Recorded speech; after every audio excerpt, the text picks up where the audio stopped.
Hello everyone. Today we will discuss life process first chapter of biology in class 10th.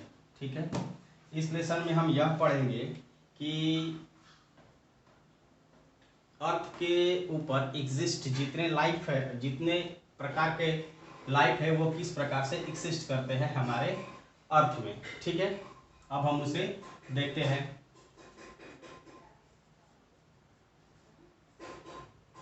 First lesson life process.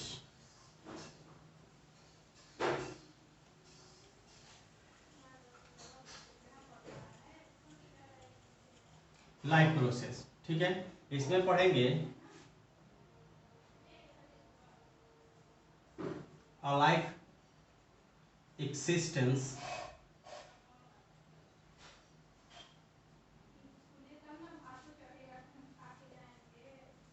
on the earth or in our ecosystem। ठीक है, इसमें हम यह study करेंगे कि life existence के बारे में जो कि हमारे अर्थ के ऊपर पाया जाता है। ठीक है, या जो हमारे इकोसिस्टम में पाया जाता है। ठीक है, अब इकोसिस्टम को हम देखते हैं। इकोसिस्टम, ठीक है, इकोसिस्टम में टू टाइप की लाइफ एक्सिस्टेंस पाई जाती है। ठीक है, जिसमें पहले को हम बोलते हैं बायोटिक, सेकंड को बोलते हैं अबायोटिक। ठीक है, बायोटिक और अबायोटिक। अब इस टर्म को समझने का हम ट्राई करते हैं। जैसे कि आप लोगों ने अपने छोटे क्लासों में यह पढ़ा होगा कि लिविंग थिंग्स किसे कहते हैं और नॉन लिविंग थिंग्स किसे कहते हैं। ठीक है, तो जो लिविंग थिंग्स होती है वो हमारे यहाँ पर आती है। Living things comes in the category of biotic. ठीक है, और non living things come in the category of abiotic.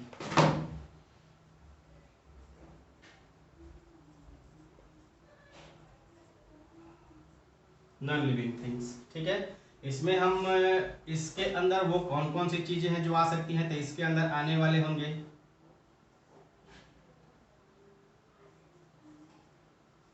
Plants and animals. ठीक है, प्लांट्स एंड एनिमल्स। एनिमल्स कहने का मतलब वो सारे एनिमल्स। इसके अंदर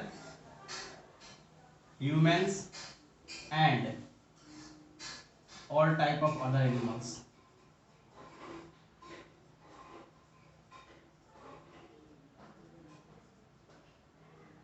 all type of other animal comes in the category of biotic. ठीक है, अब अबायोटिक की हम बात करते हैं। तो अबायोटिक के बारे में हम वो सारी चीजें देखेंगे। अबायोटिक के बारे में हमें वो चीजें देखने को मिलेंगी जैसे कि कार, ठीक है, चेयर, फैन, ठीक है, etc many more things which have no life in it is called abiotic things। मतलब वो चीजें जिसके अंदर लाइफ एक्सिस्ट नहीं करेगी तो उसे हम क्या कहेंगे, अबायोटिक थिंग कहेंगे। अब बायोटिक थिंग में हम यह देखेंगे कि हम इसे किस प्रकार से समझने का ट्राई करेंगे। जैसे कि लिविंग थिंग्स कहने का मतलब क्या होता है, वो जिनमें लाइफ होती है और जो अपने अंदर ग्रोथ दिखाते हैं या मूवमेंट दिखाते हैं। ठीक है, तो जैसे कि कोई एनिमल क्या करता है, अपने फूड के सर्च के लिए एक जगह से दूसरी जगह चलता है। ठीक है, अपने हाथ और पैर को मूव करता है। ठीक है, तो ये तो उस कंडीशन में हो गया जब इनके पास जब ये जाग रहे हुए होते हैं। ठीक है, when they are wake up they move their hands, legs and the many more things। ठीक है, what about when they are asleep? यह तब क्या होगा जब ये सो रहे हैं। उस कंडीशन में हम इनके किसी और कैटेगरी को देखते हैं। हम किस प्रकार के, जब ये कोई एनिमल अगर सो रहा है तो उसमें हम किस प्रकार की कैटेगरी को देखेंगे कि उस समय यह लिविंग थिंग की तरह बिहेव करता है और नहीं। तो उस समय भी यह लिविंग थिंग की तरह, उस समय हम इनके अंदर की ब्रीदिंग, रेस्पिरेशन, ठीक, डाइजेशन, इन सारे कैटेगरीज को हम देखते हैं। या इन सारी कैटेगरीज को देखकर और हम डिफाइन करते हैं कि यह बायोटिक है बायोटिक में मतलब क्या होता है कि इसका बेसिक मूवमेंट होता है कि यह क्या करेगा, ग्रोथ दिखाएगा, मूवमेंट दिखाएगा, ब्रीथ होगा, रिप्रोडक्शन होगा,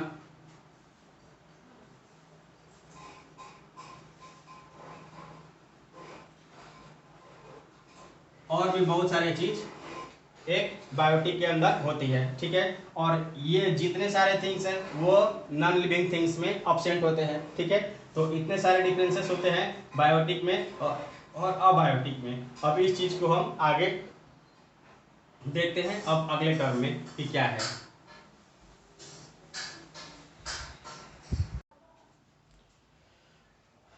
अभी हमने देखा कि इकोसिस्टम में कितने टाइप्स के पाए जाते हैं, तो बायोटिक और अबायोटिक, ठीक है। बायोटिक में हमने देखा कि जो लिविंग थिंग्स है उन्हें सर्वाइव करने के लिए कुछ प्रोसेस करनी पड़ती है उनके लाइफ में, ठीक है। जैसे कि एक जगह से दूसरे जगह जाना, ब्रीदिंग करना, डाइजेशन करना, इन सारे चीज़ों को। तो अभी हम समझने का ये ट्राई करेंगे कि लाइफ प्रोसेस में प्रोसेस कितने टाइप की होती है, तो उसे हम समझने का ट्राई करते हैं। या ये भी कि प्रोसेस कितने होते हैं, कितने प्रोसेस है। तो पहला प्रोसेस होता है कि जो लिविंग थिंग्स होती है उनमें क्या होगा, मूवमेंट होता है, ठीक है। सेकंड क्या होता है, जब किसी भी एनिमल को अगर मूवमेंट करना है तो मूवमेंट करने के लिए क्या चाहिए, एनर्जी चाहिए। तो एनर्जी किधर से आएगी, तो एनर्जी आएगी हमारे न्यूट्रिशन से। तो न्यूट्रिशन किसे कहते हैं, तो जैसे कि कोई भी ऑर्गेनिक कंपाउंड जब हम अपने शरीर के अंदर लेते हैं एज अ फूड, जैसे कि फैट हो गया, कार्ब्स हो गया, प्रोटीन हो गया, ठीक है, बहुत सारे विटामिन्स हो गए, तो इन सारे चीज़ों को जब हम अपने शरीर के अंदर लेते हैं तो इसे हम क्या बोलते हैं, न्यूट्रिशन, ठीक है।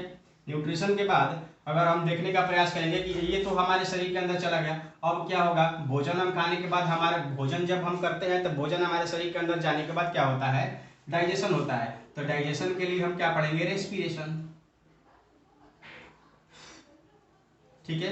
रेस्पिरेशन के बाद क्या होगा, अब यहाँ पर भोजन डाइजेस्ट हो गया, डाइजेस्ट होने के बाद यह क्या होता है कि जैसे कि हमने क्या किया, न्यूट्रिशन में क्या होता है कि हम अपने शरीर के अंदर प्रोटीन, कार्बोहाइड्रेट्स, ये सारे ऑर्गेनिक कंपाउंड्स अपने शरीर के अंदर लेते हैं, और लेने के बाद यह सिंपलर सब्सटेंस में टूट जाता है, जैसे कि ग्लूकोज में टूट जाएगा। और ग्लूकोज, अब ये पता है कि जब कोई भी एनिमल है तो उसे सर्वाइव करने के लिए एनर्जी की आवश्यकता होती है। तो एनर्जी हमें देगा कौन, तो हमारे न्यूट्रिशन जो टूटे हुए हैं वो ग्लूकोज में बदले, और ग्लूकोज हमें एनर्जी देगा। जैसे रेस्पिरेशन के माध्यम से ग्लूकोज टूटता है, टूट करके हमें एनर्जी देता है। तो उस एनर्जी को इस सेल तक पहुंचाने का काम कौन करेगा, तो उस चीज को पढ़ने के लिए हमें क्या पढ़ना होगा, ट्रांसपोर्टेशन।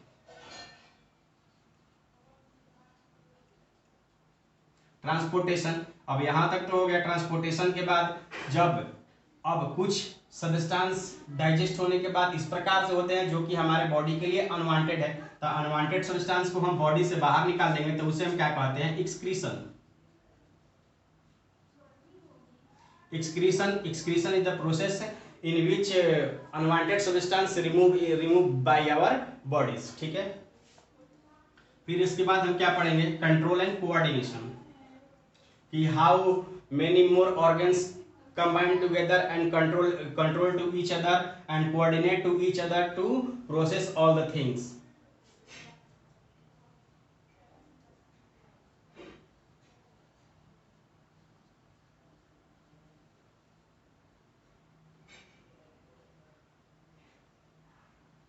कंट्रोल एंड कोऑर्डिनेशन के बाद हम ये पढ़ने को मिलेगा कि क्या होगा, रिप्रोडक्शन, एनिमल है रिप्रोडक्शन करेंगे, रिप्रोडक्शन के बाद क्या होगा, ग्रोथ है, डेवलपमेंट।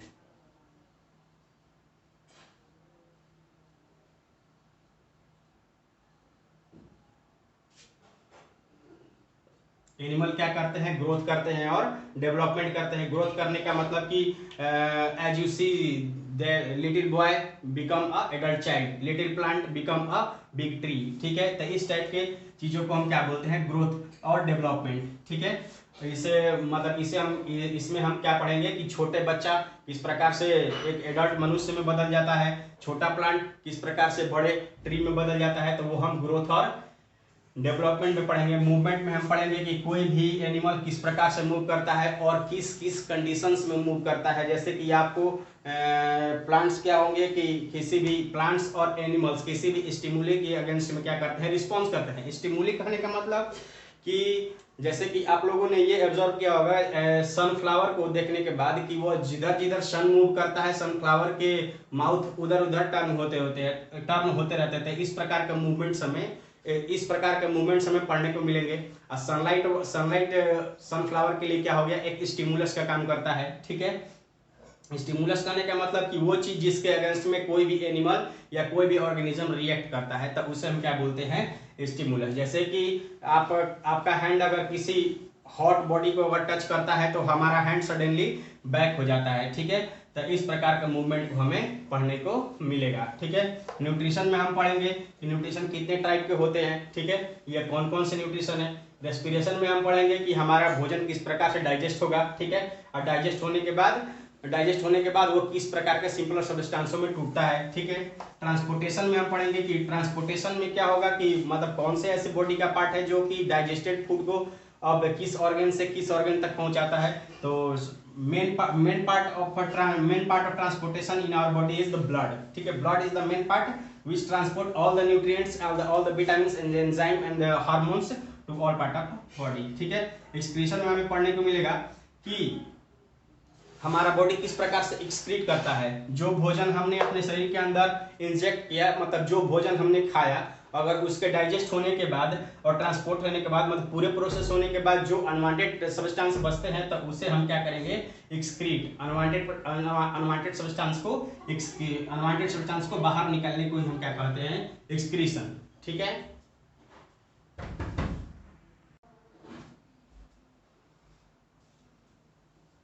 अब हम देखने का ट्राई करते हैं कि न्यूट्रिशन किसे कहेंगे हम।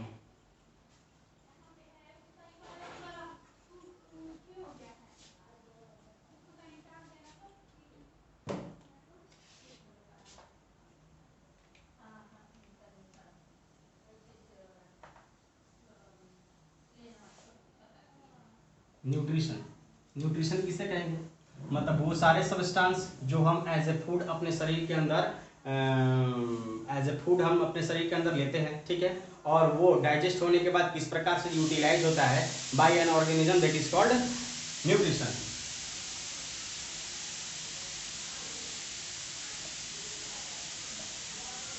Nutrition is a process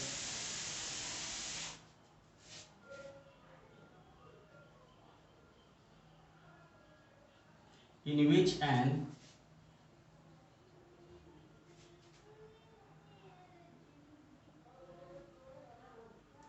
an organism take food like carbs means carbohydrate, fats, protein, etc। ठीक है,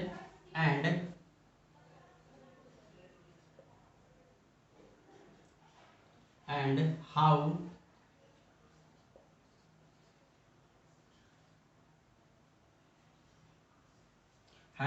is this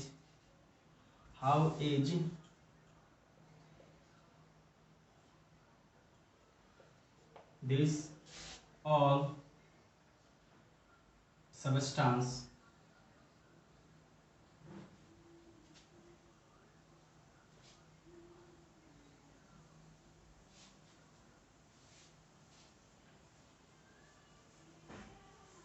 utilized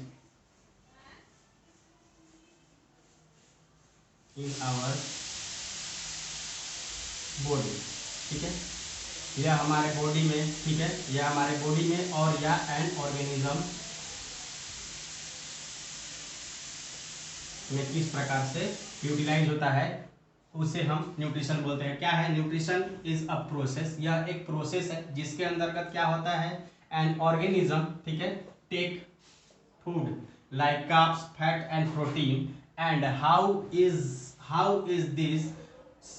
this all substance utilise in our body, यह हमारे बॉडी में किस प्रकार से यूटिलाइज होता है। इसे दूसरे वर्ड्स में हम कहें तो हम ये बोल सकते हैं कि the food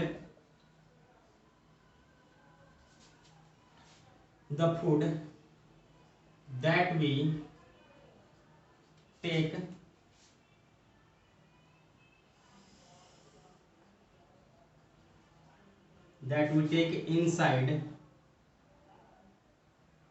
the food that we take inside, how it affect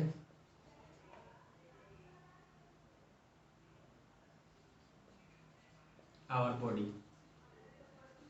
simple words में हम बोले तो हम ये बोल सकते हैं कि the food that we take inside, how it affects our body, ठीक है, how does it affect our body, यह हमारे बॉडी को किस प्रकार से अफेक्ट करता है। तो इसे हम क्या बोलेंगे, न्यूट्रिशन बोलेंगे, ठीक है। अब हम ये ट्राई करेंगे देखने को कि न्यूट्रिशन कितने टाइप्स के होते हैं, ठीक है। तो न्यूट्रिशन ऑलमोस्ट दो टाइप के होते हैं। पहला होता है ऑटोट्रोफ न्यूट्रिशन, दूसरा होता है हेटरोट्रोफ न्यूट्रिशन। ऑटोट्रोफ न्यूट्रिशन और हेटरोट्रोफ न्यूट्रिशन उसे हम थोड़ा देखते हैं।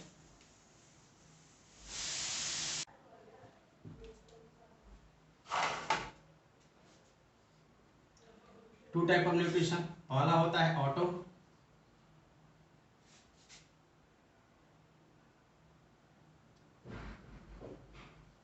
ऑटोट्रोपिक और दूसरा होता है heterotrophic.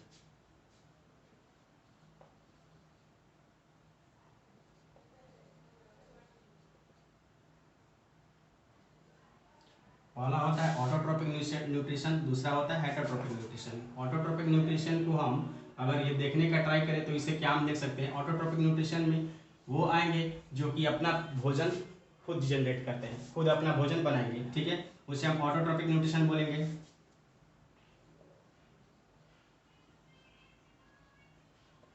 An organism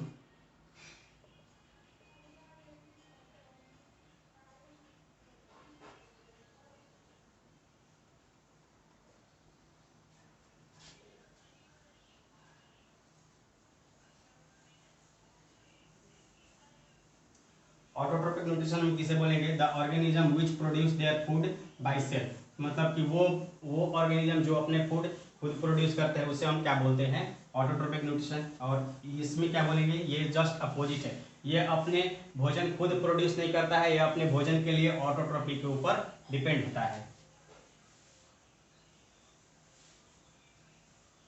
an organism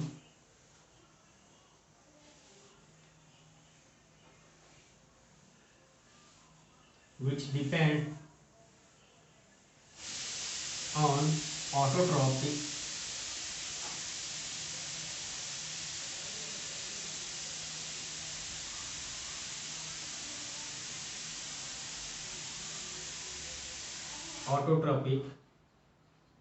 for their food, मतलब कि जो अपने फूड के लिए ऑटोट्रोपिक के ऊपर डिपेंड होते हैं उसे हम क्या कहेंगे, हेटरोट्रोपिक कहेंगे।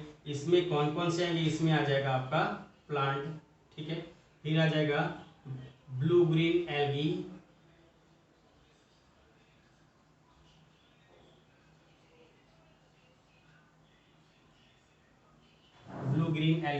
और आता है ये आपका साइनोबैक्टीरिया, उससे नोट कर लीजिएगा। फिर आगे इसमें देखने का ट्राई करते हैं कि इसमें कौन आते हैं, तो इसमें आते हैं animals as well as human आते हैं, इसमें आएंगे एनिमल्स और इसमें आएंगे ह्यूमन, ठीक है। तो ये हुआ हमारा ऑटोट्रोपिक और ये हुआ हमारा हेटरोट्रोपिक। इसके बारे में हम डिस्कस करेंगे अगले वीडियो में। तब तक के लिए आप इस चैप्टर को फिर से आप देख लीजिएगा, ट्राई कीजिएगा इस चीज़ को समझने को। आगे बात हम करेंगे, अगर इसमें कोई टॉपिक आपको समझ में नहीं आता है तो आप कमेंट कीजिएगा, मैं उसे अगले वीडियो में रिसॉल्व करने की ट्राई करूँगा। ठीक है, तब तक के लिए गुड बाय।